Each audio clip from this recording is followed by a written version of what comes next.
Hi guys, this is my review for a tournament I recently went to called Contest of Champions. It's a GBHL 100 hosted by Tom Pattison in Swindon. Yeah, this is my review for GBHL 100 Contest of Champions.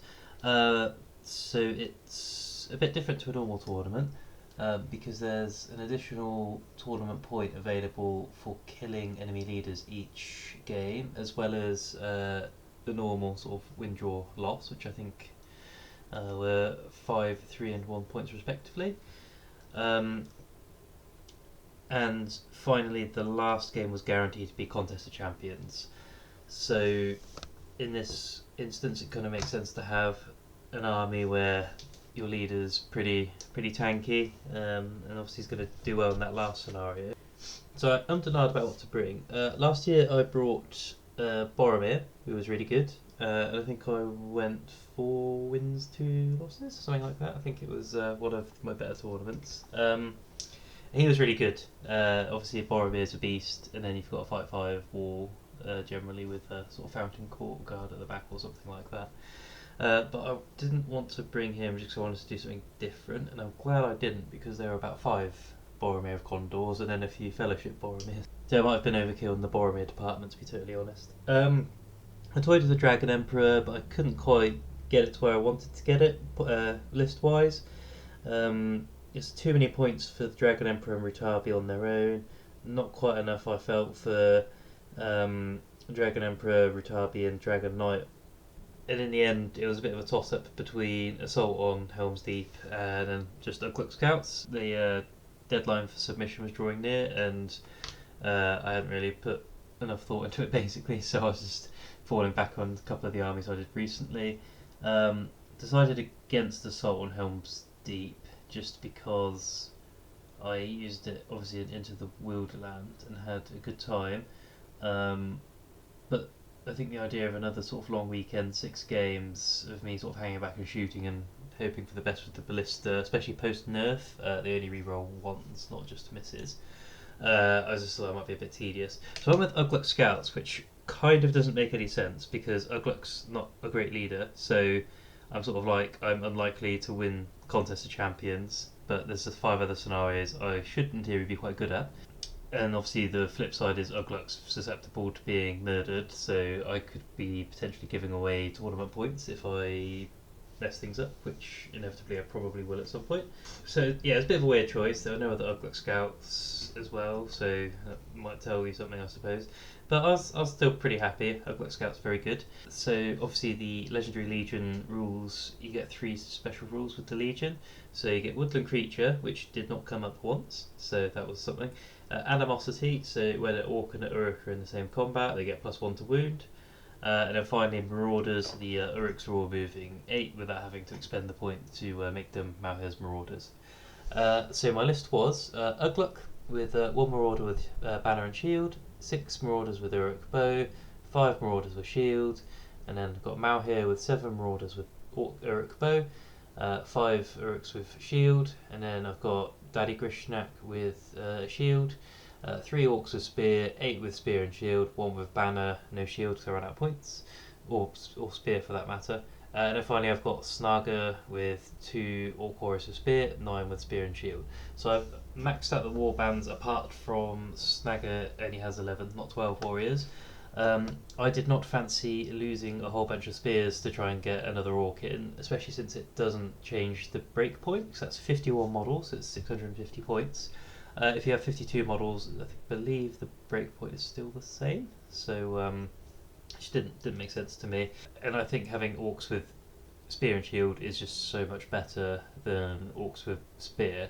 In retrospect, I could have potentially lost 1 more orc and then given everyone shields, and then potentially given the banner a shield and spear as well. So that potentially might have been a slightly better option. Again, the strengths are pretty obvious. The Uruks are quick. I have a whole bunch of Fight 4, Strength 4. I have Animosity. I have a lot of shooting. I've got some good heroes as well. So I think the strength and weaknesses are kind of intermingled a bit here, because I've got some good heroes. So Malhir's good because he's Fight 5, 3 attacks, only 2 might and no strike, so not perfect, but still pretty good. I've got Snagger, who is just absolute dog crap. He's basically just a might caddy for me, so he has 3 might, so that's fine. He has a special rule which literally never comes up. But I actually rate Grishnak like weirdly highly because you can give him a shield, which actually means he's defense 6, which is the only defense 6 in the list. And he has backstabbers and strike and 3 might. So, backstabbers obviously stacks with the animosity, so that's actually quite spicy when that comes off. So I actually rate Grishnak a weird amount. Then obviously you've got the leader Ugluk, who the head taker rule is very handy because you can avoid your leader running off just by murdering an orc, and there's normally a few orcs kicking around to murder with the head taker special rule. And again, he's no slouch. Obviously, he's fight 5, strength 5, defense 5, 2 attacks, 2 wounds, 3 might, 1 fate. So he's alright. I think he's better at lower points where you're not going to come across so many big heroes. But I think because this tournament is geared towards sort of the bigger heroes, Ugluk's going to struggle, and he's probably going to be hiding at the back and sort of chipping in where he can. That's pretty much it. I suppose, yeah, weakness-wise, obviously the heroes are all mid-tier. You've got no sort of top-tier heroes, which is a bit of a bummer. You've got no sort of Azog or Aragorn or Boromir or Dragon Emperor to sort of form your line around or whatever. I have a ridiculous number of models, but they can just get squished, and I don't like it when people have more bows than me, because I have a few defense 4s which can be targeted, and they go down a lot easier, obviously. And I think the final thing that really stands up to me is I hate terror. Don't like it at all. I don't like taking courage tests. It's okay with Uruks and other conspire support, so it's all right.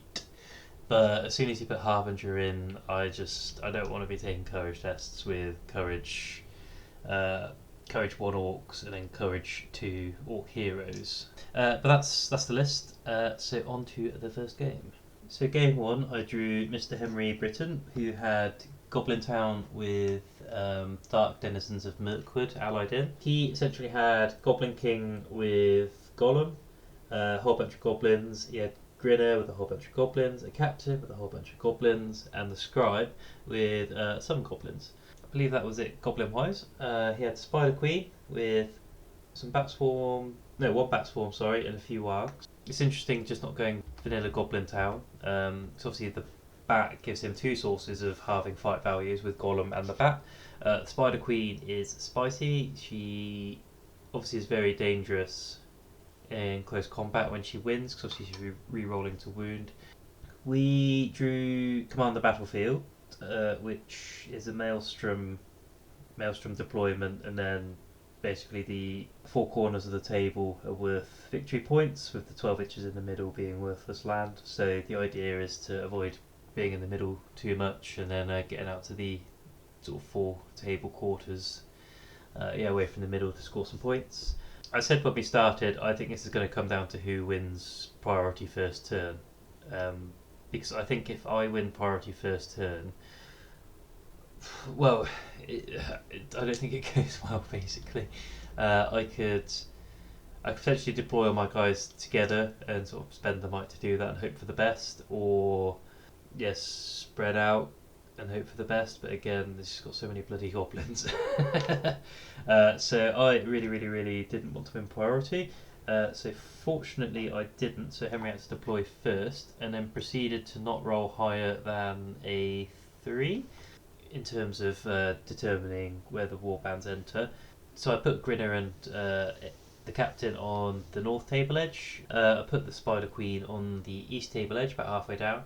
And then I put, because I basically chose everything, I put the Goblin Scribe in the middle of the southern board edge, and then the Goblin King southern board edge towards the western portion of it.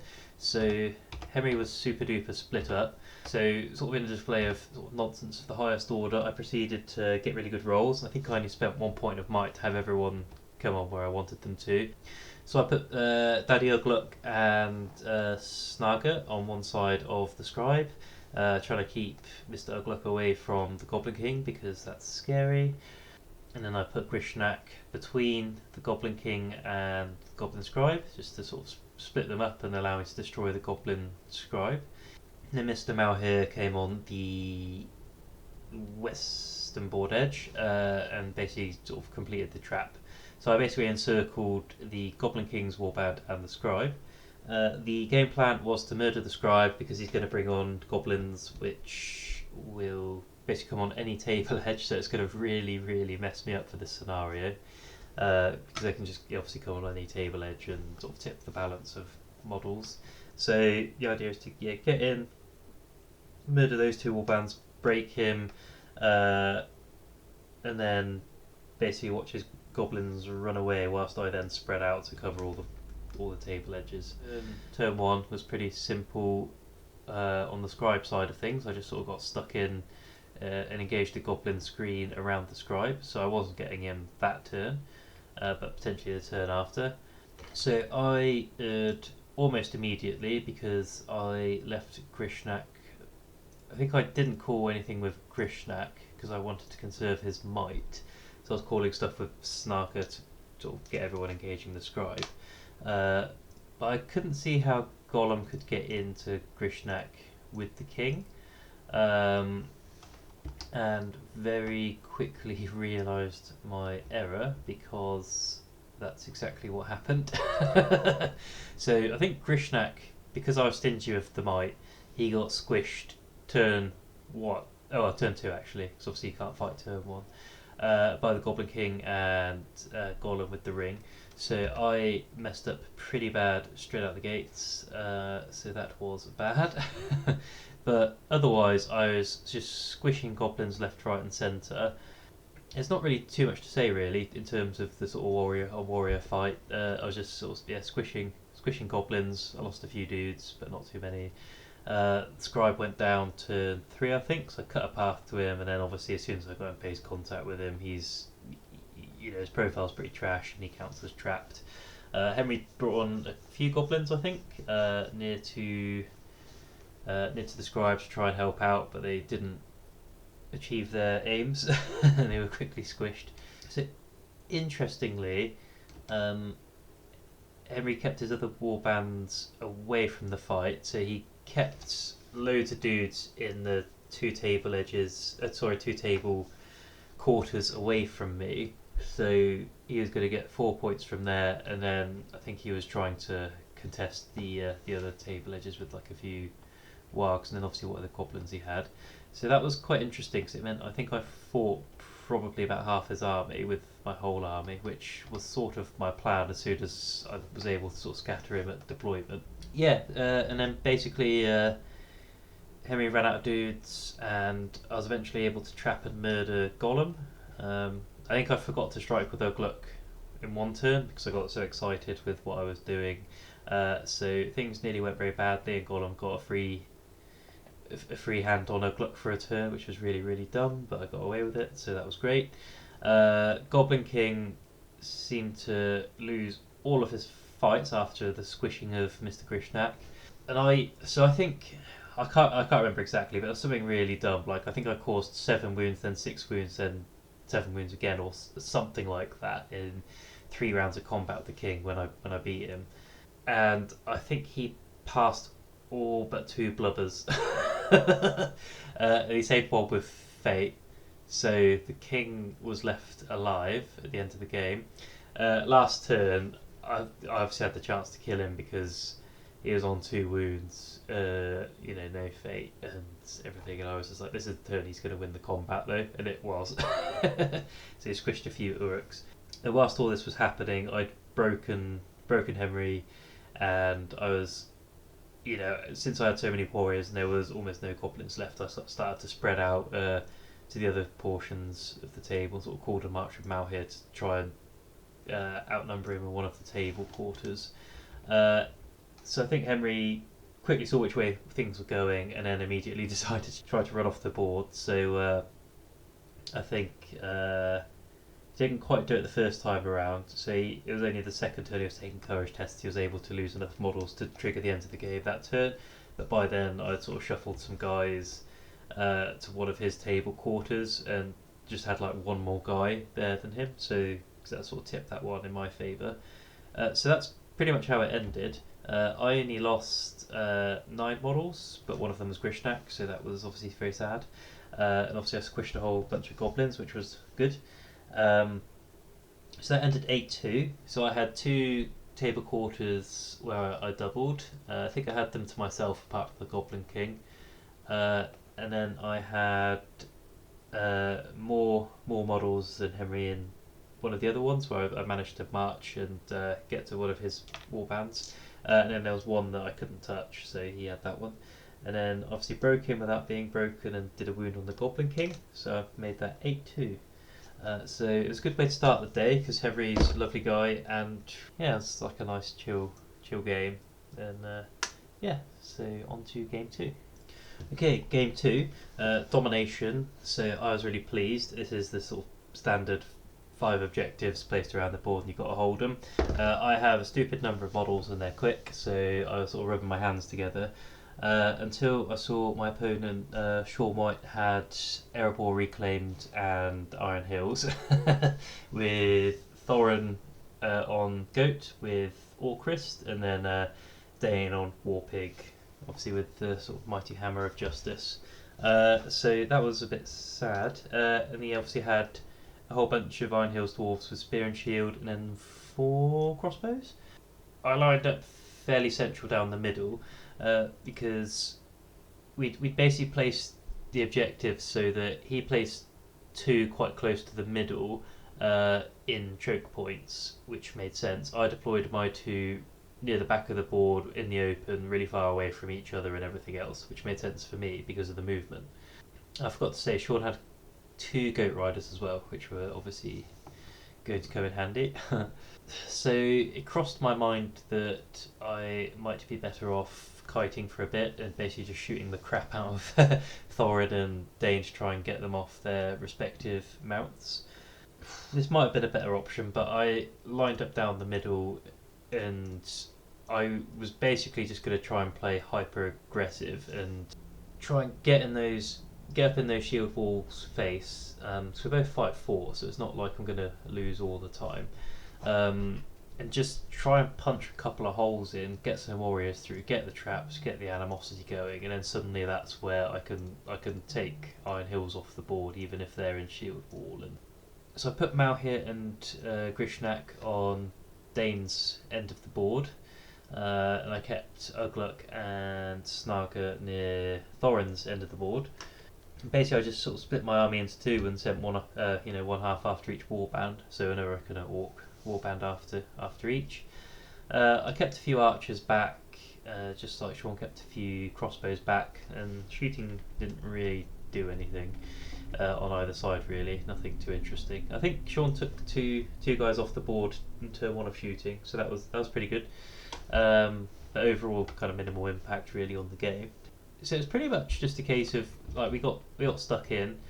I think both of his shield walls eventually disintegrated, but he did a good job of keeping them together as much as possible and getting the shield wall bonus.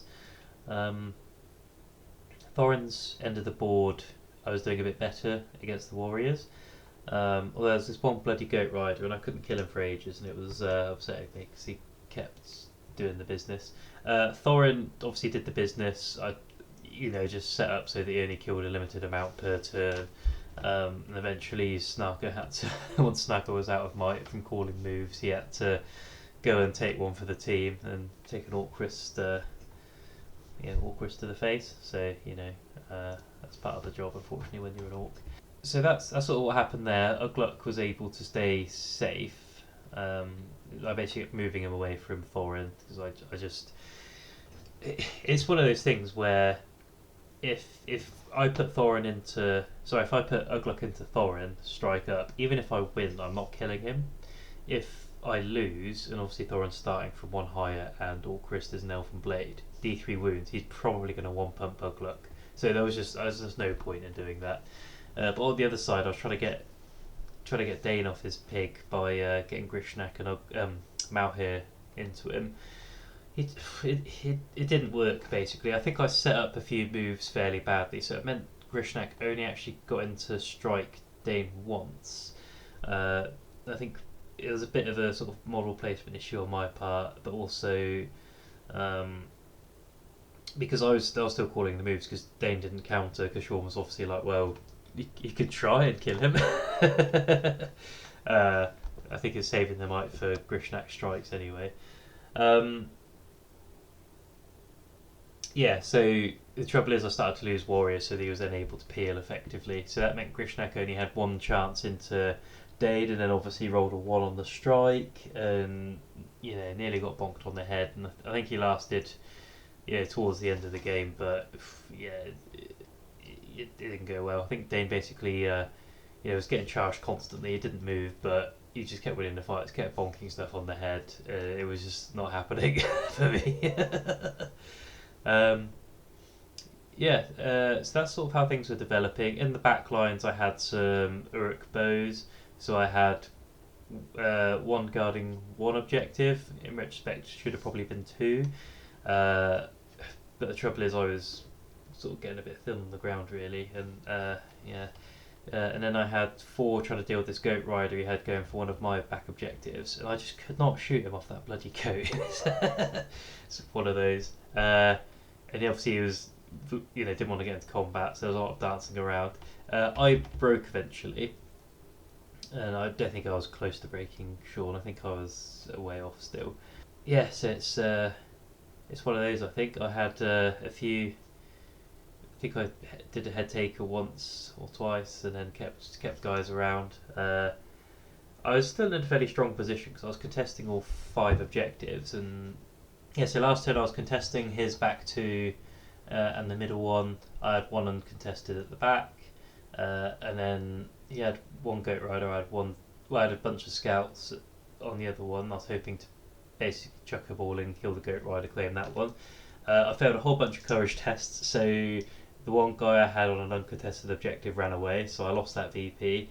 All but one of my scouts ran away next to the goat rider, so I put the scout into the goat rider, charged him, but didn't kill him, so we both had one dude next to that objective. So basically neither of us were scoring off the back 2 in my forward edge. And then basically the 3, sort of 2 in the middle and 2 in his deployment, I managed to have guys within 3 inches to interfere with the objectives, which means they're only worth 1 rather than 2 each. So he got 3 off that, and then he broke me, so 4-0. So bearing in mind Dane and Thorin walked through my army, I think 4-0 is okay, and I think I got off a bit lightly. And I'm also, it was a good game, and I could have snuck a draw last turn if the guy on the uncontested objective hadn't run away. That would have been 2. If I'd have killed the goat rider, it would have been another 2. On the flip side, things could have gone way worse for me. So I think I'll take the 4-0, and another cracking game. So that was 1 win, 1 loss at the end of game 2. So game 3, I was against Ross James and his Mordor. So he had Shagrat as his leader. He had Gorbag, he had Kardush, and then he had a Great Beast of Gorgoroth. And I think he exclusively had Morannon orcs, so a couple of Morannon orc shield walls. Actually, Kardush was leading a few orc warriors with shield. Presumably, I think their mission was to basically get sacked and recharge Kardush. He had I think 4 wild riders as well, to give him the mobility. So we were playing retrieval. So I deployed quite aggressively. I deployed right up on the line, sort of as far towards this objective as I could go, and I felt quite confident because I think Ross tried to cover all his bases. So he had the Great Beast and Kardush on one side, Shagrat defending his objective, and then Gorbag on the right. So I was quite pleased to begin with, because my idea was to take Ugluk and Grishnak's warband, kill Gorbag's warband quite quickly and hopefully easily, and then basically run around to the back objective using Ugluk's might to march, and then just do what I can. But obviously I'd have the objective then with a movement 8 model with march, hopefully if he's got any might left, so that is pretty tidy. Malhir and Snagger.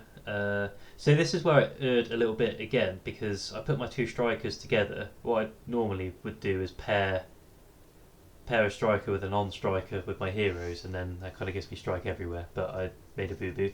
But the Great Beast is only fight 4 So obviously Malhair's fight 5 base, so that was his main job, is to try and kill the beast. They were sort of a bit more open-ended how I was going to play them. They're basically going to react to what the Great Beast did. Charge forwards if needed, or hang back and screen my objective. Obviously, they can sort of fairly quickly react to stuff there. I've got a whole bunch of shooting, so if it wants to hang back and shoot, I'll just shoot the Great Beast and do what I can there. With strength 3 bows, obviously means it's only a 4 then a 6 to put a wound on him. So I think that sort of puts the pressure on a bit. And I got priority turn 1, and I was again quite pleased when Gorbag called a heroic move to basically chuck a few wargs at me out the gates, which, whilst moving the rest of his warband out of the way so they didn't get surrounded. So I basically surrounded the bits that came towards me and killed them to sort of add to the tally early on, so that was good. And then the story of that flank really is Gorbag sort of then hid at the board edge. And basically I spent too long killing him, which was annoying, because I think there was one turn where I won a whole bunch of combats but failed to kill stuff, or just kind of rolled a bit turd, which was annoying, because the idea was I'd very quickly destroy that warband and move on, because then that destroys the only real threat to my objective, whilst putting my guys on track to steal his objective. So the story of that flank is I spent too long murdering, and Ugluk struggled to disengage himself from Gorbag, who kept running after us, trying obviously get the leader points. And I never actually killed Gorbag. I killed his entire warband, but Gorbag was still hanging around, which was a bit annoying. And obviously the Orcish Brawler rule coming into play there as well, which is obviously a very good rule. Because obviously I want to outnumber him to get the animosity, but then it means I then have to strike in order to have a higher fight value. So they actually didn't play a huge part in the battle. So I think what initially I thought was massively to my advantage ended up not being. I did take probably about a third of them with Grishnak to screen the objective from Shagrat sort of moving towards me, so it wasn't entirely wasted, but certainly not how I wanted to play that side. On the other side, the Great Beast couldn't quite figure out what he wanted to do, so sort of moved one way to get into position, then sort of moved back, and this sort of suited me because I was shooting stuff the whole time. The only issue is the shooting on the Great Beast was insane. Just so many bloody 5s and 6s. So I think he killed a lot of dudes. It must have been probably 7 or 8 with shooting from it throughout the course of the game. So yeah, that was pretty spicy. And Kardush called Fury, which I couldn't figure out why. And then I realised I didn't realise. Then Ross said it was because it was to do with the driver's courage test when the beast tries to stampede or something if I wound it. So and then he was sort of sacking orcs, which obviously then gives him a chance to fireball. What happened here is I was getting shot a lot. So in the end, I basically just moved my guys towards the Great Beast, rather than just trying to stay out of 8 and sort of hang around, because I was losing guys to shooting and Shagrat was coming near, and I was like, I've got to do something to try and win this thing. I basically moved within 8 inches to a point where they were going to get trampled, and I was thinking, probably slightly naively, that he needs 2 4+s to kill each one, and in theory after 3 he should botch. And then stay put, and then I can surround and gank it, and I'm happy to have a few guys squished, because that's what orcs are for. They're there to get squished. That's all, that's their job. So that didn't happen. He basically squished literally 8. What was it? It was probably 8 dudes, and then nearly one shot Snarker as well. So that went pretty horribly wrong. And then I think I put a wound on it, but obviously the Fury meant it didn't actually care. And then again, the story of that bit is I basically failed to charge the Great Beast repeatedly with Malhir and a few other dudes who I really needed to charge it with. I did manage to basically pin it in place. I don't think it trampled again. But I lost so many dudes there that I did break eventually. The thing is that obviously I tried to trickle some guys past. The first turn it could have ended. At the end of that turn, I had a guy within 8 inches of the objective. So if it had gone on for a turn that I won priority, I would have been able to move the objective. So it would have been another point, which would have been helpful. So yeah, but basically we both broke pretty quickly, and I think the first or maybe second turn it could have ended. It did. Yeah, it basically ended up with a 1-1 draw because we both broke each other, didn't touch each other's objectives. I didn't touch Shagrat, he didn't touch Ugluk. So yeah, it was quite an intense game for a 1-1 draw. I was quite pleased with how I played Grishnak's little contingent. I think Ugluk's contingent, I spent too long squishing one warband, and that went against me. And again, Malhir and Snagger's warbands, I think I should have been cagier with the beast and just spent longer shooting it. I just sort of was looking at time and I was like, look, I've got to sort of make a move on this thing. And I think actually a cagier approach would have been better. But on the flip side, I think I played Grishnak and his little contingent that split off from Ugluk perfectly, because I think I sort of set them up where they sort of screened incoming stuff from Shagrat's warband and they killed a bunch of stuff and like a few of them died, but I think just everything set up perfectly, and then I sort of hero combat Grishnak it from one guy to then into another combat to get the backstabber's animosity and then save him, and sort of spread my guys around. So I was quite happy with how I played him, but other than that I think I played very averagely, to be honest, and it was probably mine to lose, to be honest, as well, but that's the way it goes. So end of day one it was 1 win, 1 draw, 1 loss, so pretty average. So game 4 was Divide and Conquer against Trinity Tony and his Assault on Helm's Deep, which is obviously not what you want to play with that scenario. Obviously the issue is that he could stick a ballista in each of his table corners, and then he's got a whole bunch of crossbows, I think 12 total, and they can just shoot the crap out of me. So that was it was an unfortunate draw, I think, and I kind of went in thinking the odds are sort of against me, but not by no means impossible, so I had to really think about what I was doing. So this one, deployment's fairly obvious. I stuck a Ugluk and Snaga in one corner and Malhir and Grishnak in the other corner. I was able to choose the table corners, so I tried to choose the ones that would stick the most ruins in the way, but it was a fairly open board, to be honest, so that was unfortunate. Yeah, so he sort of set up his ballista at the back to cover as big an arc as possible. One of his warbands was a captain with crossbow, and then mostly crossbows with a few other dudes. So I think he had 8 crossbows in that one, then probably like 8 or 10 sort of warriors with shield, pike, and berserkers.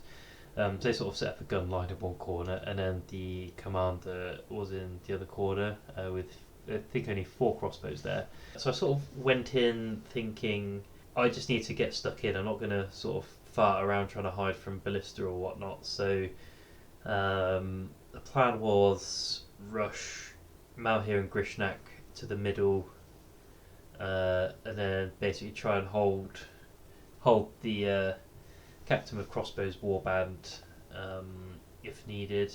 Send some guys towards the Uruk commander's warband. Ugluk and Snaga were going to barrel directly towards the commander and squish him, and then hopefully with Malhir and Grishnak arriving in the rear to sort of basically encircle and destroy that warband, and hopefully deal with one other ballista just with a few scouts, forcing the crew to get off it or whatever. So that was the plan.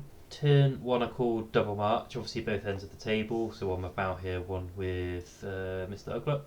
So the idea here was to set up anti-artillery formations where I could always scatter stuff onto other people. Easier said than done when you have 51 models and you need to get them all stuck in. So basically, first couple of turns I ballsed up pretty badly with the old anti-artillery formation, but fortunately the ballista I think pretty much didn't hit anything for the first 2 turns, at which point we were in combat.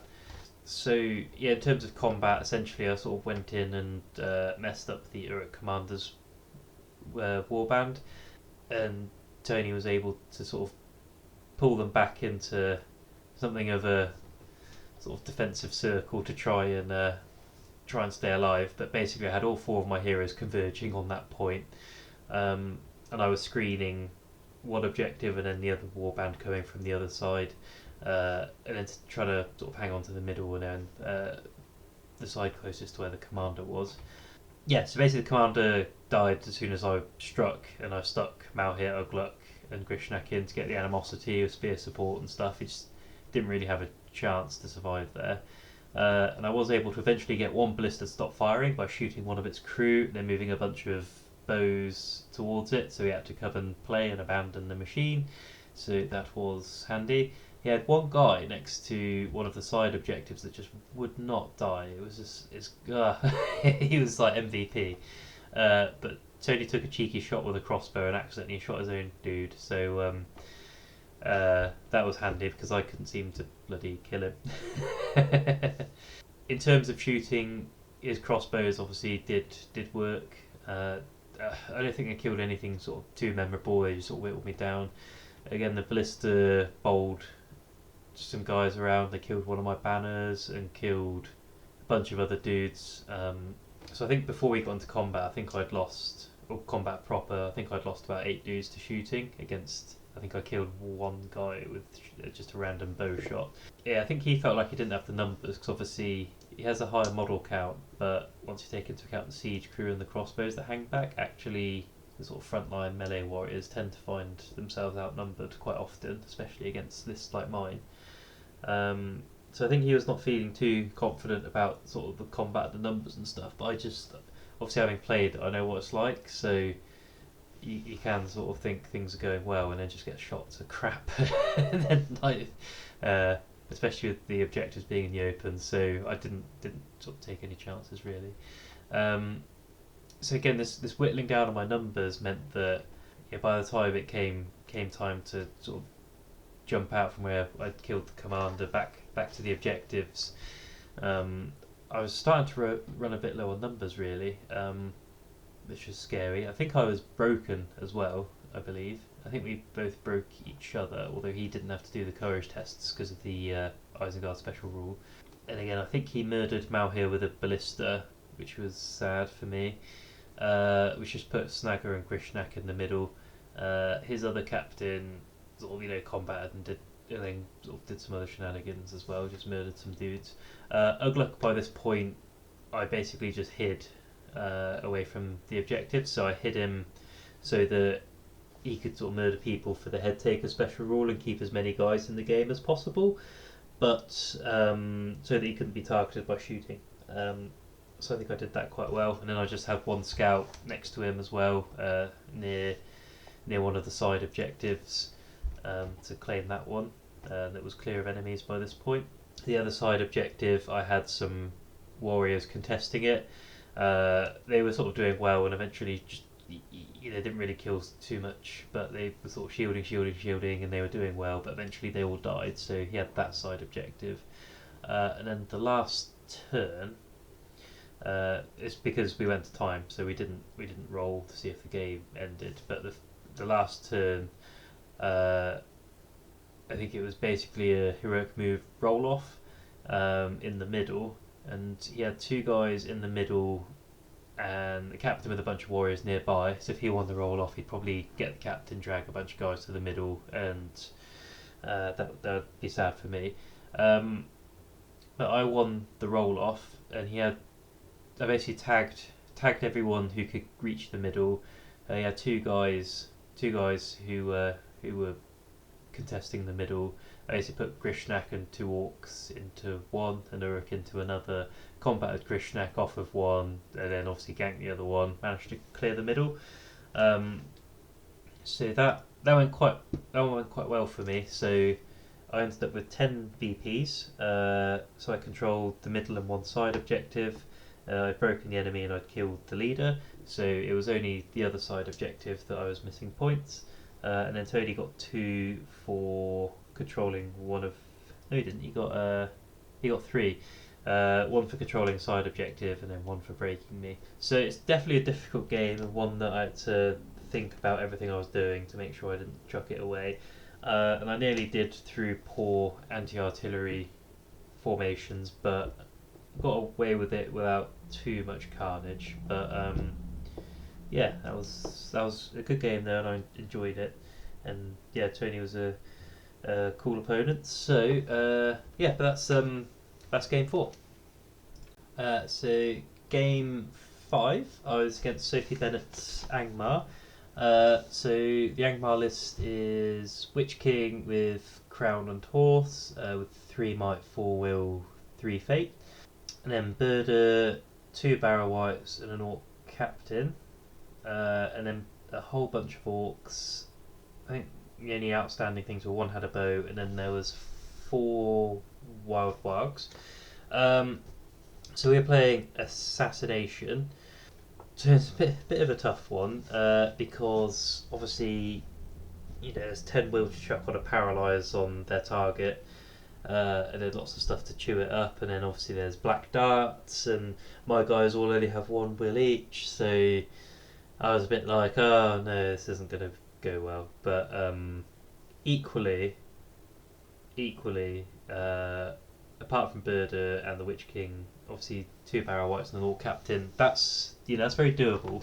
If I sort of focus on the objective, I can, there's definitely hope. The only problem is obviously the Angmar special rule. Angmar Orcs within 3 inches of a spirit hero cause terror. So obviously the Witch King also brings Harbinger of Evil, so that's super unhappy times for me to encourage tests. So I deployed back from the middle to try and get some shooting done. I was thinking, do I just shoot my targets and just try and basically kite massively and skirmish? I didn't want to sort of telegraph who my target was, so I thought, you know what, I'll just take Orcs off the board. And my shooting was alright actually, but I think I got 3 turns in before combat, because I think the captain called a march, so it put them 2 inches away from me, so I couldn't sort of move and shoot anymore. Yeah, limited to 3 turns of shooting through clever use of march, basically. Yeah, essentially I was defending the line between a house and a hill, with my heroes all at the back. I kept sort of farting around with who was where, so I kept moving, one to one flank and then one to another. So I think I started off with like Ugluk on my left and then shifted him to my right. Malhir staying on my left the whole time, but Snugger and Grishnak kept swapping and then swapping back. What I expected Sophie to do was to choose Snugger as the target, because Snugger is absolute dog shit. So he's very killable. There's obviously other options. Obviously Grishnak's an option, but the trouble is he's defense 6 with strike. Malhir's quite a beast, so I didn't expect Malhir to be the target. My assassin's very obvious, potentially. It's Grishnak, because he has strike and backstabbers, so that's pretty spicy. So yeah, and I was going to choose one of the Orc Captain. I was going to choose the Orc Captain, just because obviously that's the squishiest thing there, and if I break Bill, then he's the most likely thing to run away. So that crossed my mind. But I actually settled for one of the Barrow Wights, with the logic being they'd have to be within 6 inches to cast Paralyse, so they'd be close to the line, especially if my heroes are behind the line, they'd have to come right in. So there's one with silver armour, one with bronze armour. I chose the one with bronze armour simply because I thought it would stand out more on the table to me, because obviously it's just a toss-up between the two, no actual difference. Said, yeah, bronze one, because I'll notice it more on the table. So I didn't know if Sophie knew which one I was going for, because I don't think I sort of telegraphed anything too obvious. Yeah, the story is here, obviously Orcs coming in and charging me, picking fights, me passing a lot of courage tests early on, which was quite weird. I think there was one turn where I just seemed to pass all the courage tests and get stuck in. I killed a whole bunch of Orcs, which was great. What was less great is Birder just walking through my line, and then obviously lots of magic shenanigans. So actually, to be fair, I think quite a few paralyzers didn't actually come off. My banner did get paralysed because I got two, obviously, but one on my left got paralysed next to Mal here. Birder sort of basically broke a massive hole in the middle of my line. It sort of ended up in a big swirling melee, which normally suits me because I can do the animosity, but if I can't charge anyone, then it's not super helpful for me.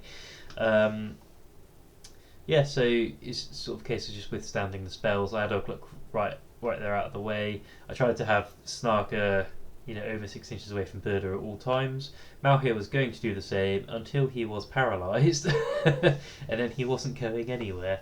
And unfortunately, he didn't wake up, and essentially Birder was able to come in, just sort of saunter in and murder him, which was deeply unfortunate. Snarker was very safe the whole game, and I was fairly certain that was the target, because early on Sophie had been chucking some spells about, and she chucked a black dart or something at Snarker, and I thought, well, yeah, probably it's probably Snarker, and then obviously there were some sort of subsequent spells on Mal here, but I didn't sort of read too much into that, and I thought paralysing him was just a good option because he's a beast. Yeah, so I'd lost Mal here to Birder. On the same flank, I wounded the Orc captain, but the surprising thing is I killed the Barrow White on that flank, the one with silver armour, and I think there were 2 turns where I think basically it was in combat with a lone Uruk, or maybe an Uruk and an Orc support or something, and basically lost 2 combats in a row and died to 2 6s. So that was good, but that's the wrong Barrow White. On the other flank, I basically spent so long trying to line this bloody thing up with Grishnak into the Barrow White, get the backstabbers off, and even if not, then just win the fight with the fight 4, and then spaff however many might I needed to murder the Barrow White. So what ended up happening was Grishnak also got paralysed. It's going to be the theme here, apparently. And I was killing all the Orcs, but the Barrow White, again, lost combat a couple of times, but couldn't get the wounds on it. And eventually I brought Uglock in for sort of a final Hail Mary, won the combat, but failed to wound. And then after that, the game ended, which sucked for me because I felt like I was so close to killing the Barrow White. But at least Snarker and Grishnak hadn't died. It was only Malhir I lost, so that wasn't too bad, bearing in mind how good Angmar is at just smashing heroes with the old paralyze and black darts and all that sort of shenanigans. Yeah. On the flip side, if we had played another turn, I think I was probably in trouble anyway, because Uglock was going to get transfixed and all the rest of it, because I think he'd used his will, so in reality, even if I had another turn, it probably wasn't going to change anything. I think I basically shot my shot and didn't kill. So I lost Mal here to Birder, and on the other side, Sophie lost 1 Barrow White and Birder, who ran away failing a courage test, which is why I don't often take Birder, because I find he always runs away, at least when I use him, if Angmar breaks. So I lost 1 out of 3 heroes, Sophie lost 2 out of 5, I think. But the thing that really sucked is obviously it was the wrong Barrow White, so I did put a wound on the Barrow White I was targeting, but not with the assassin, so that's one measly victory point. I did get another victory point for breaking them, but obviously that's still only 2 VPs. At the end, Sophie revealed that Malhir was her target, but I don't think the assassin caused the fatal wound. I honestly can't remember who her assassin was. But he died and I was broken, but both our leaders were untouched. So that one finished 6-2. Very sad, because if I'd have killed that Barrow White, it would have been a draw. Or if I'd chosen the other Barrow White, or if I'd chosen Birder, which would have been a pretty ballsy move on my part, to be honest. It's one of those where it was a really good game, and it was a 50-50 chance at the beginning of the game as to whether I called the right barrow white in the end, as to whether it was a draw or not. I don't think I was ever winning that. As soon as Grishnak got paralysed, I was like, yeah, this ain't happening, but I can at least kill the target. I'm not touching the Witch King, but yeah, kill the target and break. That's 6 VPs on the table, and but yeah, it didn't quite work out. But I had a really nice game, and Sophie's a very chill opponent, and yeah, just a really nice one to play, and yeah, enjoyable. But I think that put me on 2 wins, 2 losses, and a draw going into the last game. So last game was obviously Contest of Champions. So I assumed this was going to be the reckoning for me not really thinking about my list too hard, and I was just going to get slapped this game basically. But no, I drew Dan Hawkins and his Corsair Serpent Horde list. So he had Dalamir as leader, with a bunch of Corsairs, either with shield or spear, so no spears and shields, and then a bunch of Arbalistas with crossbows. And another warband, he had the Black Numenoria Marshal, a Black Numenoria Marshal on horse with Lance, leading sort of very similar warband, which I really like as a pick, because I think he's an interesting profile, and I think he's fun and a bit different. And then finally was Suladan allied in, so not as the leader because Dalamir is also a legend. He was leading a bunch of Abrakan guards and spearmen, and then a few serpent riders. So I was quite pleased when I saw this, because I was like, oh, I've got a chance. I still think I haven't played against Dalamir in a while, and I know he's obviously getting a lot of re-rolls and a lot of shenanigans, but he's also quite fragile. So I wasn't too sure what to make of it. I thought I might be on the back foot, sort of, Ugluk against Dalamir. He'd probably favour Dalamir. So in terms of deployment, we didn't mess about too much. We basically lined up opposite each other. So he put Dalamir behind his front line with a Dalamir-sized hole in the middle of the line. Presumably because if I won priority, then obviously I could charge Dalamir, but I'll get countered by a whole bunch of guys. So it's possibly a smarter move than what I did, which is just plonking Ugluk in the front line and just thinking, right, let's get stuck in. It did cross my mind whether to deploy further back and shoot, but he has a bunch of crossbows. Obviously I've got a bunch of Uruk bows. I didn't fancy it. Yeah, so Ugluk in the front rank, Grishnak bang in the middle, Malhir on my back and to the on my right flank to the back, but there was a sort of Malhir-sized hole for him to charge through.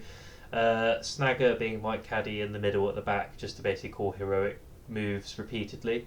So turn 1, I seem to lose priority quite a lot this game. But I think the good thing about Snagger is that I think I called a heroic move every turn, so he had to counter with somebody.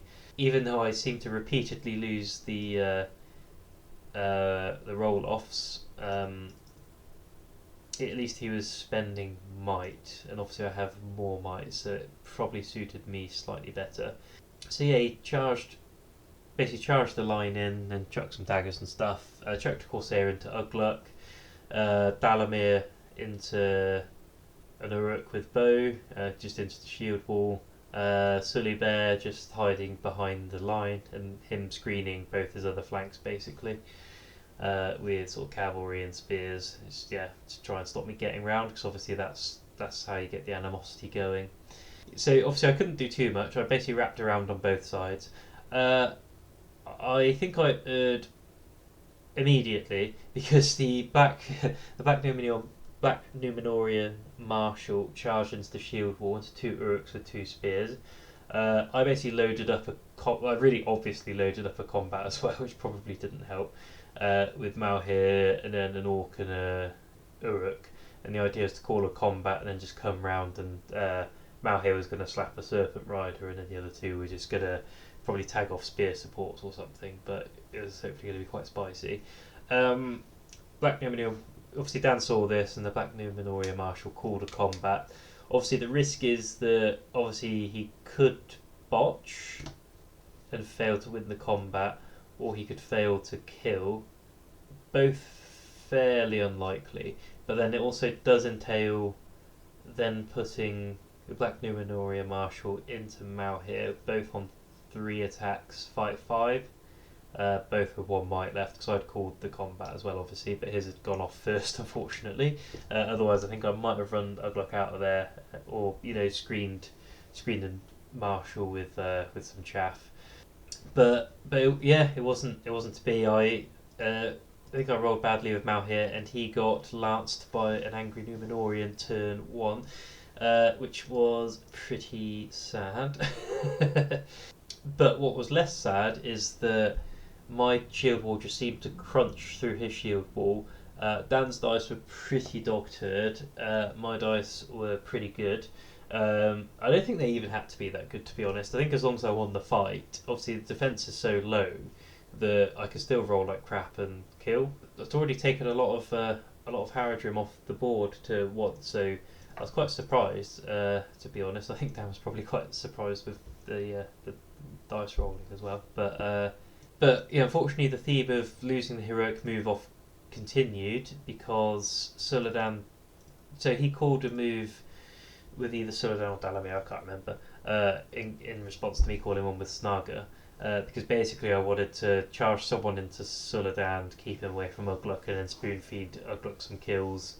Potentially try and get Grishnak into Dalamir to sort of start the process of striking, but it just didn't happen. So Sulatan went into Ugluck, which was a great move because obviously the subsequent strike off, if he wins, that's probably a dead Ugluck, and then I'm not scoring any more points. Dalamir kills basically 2 more guys, and there's nothing I can do about that. I'll have lost. So and obviously keeping Grishnak away, and because Grishnak's only fight 4, I didn't have the confidence to call a combat, and even if I did, he couldn't reach Dalamir at that point. So I think on the one hand, Dan was in a difficult position because obviously when your dice rolls turn to poo, then you lose that agency of freedom of action because you try and do X, Y, and Z, but if you sort of roll badly and stuff dies, then it doesn't really matter what you set up, it's not going to work. So this is an example of that, I suppose, because Ugluck and Suladan had a strike off. Ugluck won and then killed Suladan's horse, knocking him prone because he rolled a 1 on the Throne Rider. So that was quite handy. So that, I think that limited his killing potential because from then on he was unlikely to 1-pump Ugluck, even though it's still possible. It's unlikely, I think. And I think on the same turn I unhorsed the Black Numenoria Marshal, who did botch this time and also rolled a 1. So I think that was a lot of Throne Rider stuff going on. Yeah, and again, Dalamir was only fighting warriors, but botched. I can't remember if I took a wound off him or not. I think I wounded him, and he sort of blew all his fate to, and I think blew all his fate to keep him going. So, and I think it wasn't going right basically. So he kind of botched, and then obviously blew all the fate, and then also ran out of smoke bombs. So Dalamir was having a bit of a nightmare really. Obviously Ugluck on paper was doing very well because he'd unhorsed Suladan. But the problem is because I lost the subsequent roll off again, and I think possibly a 4th time as well. I think Grishnak had to call 1, so I think I lost all of them. So it just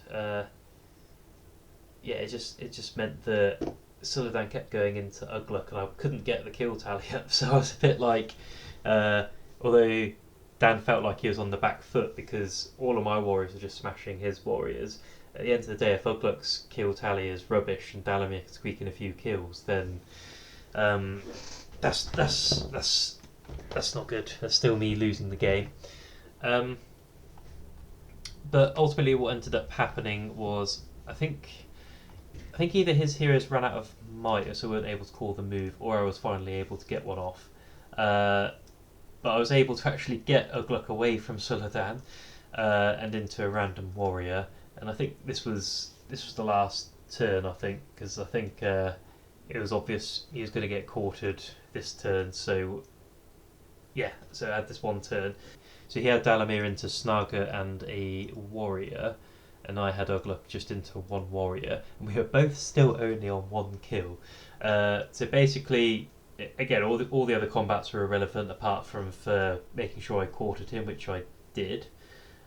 Quite soon after breaking him, I think. Because obviously, once the lines disintegrate and the animosity gets going, then it's kind of snowballs a bit.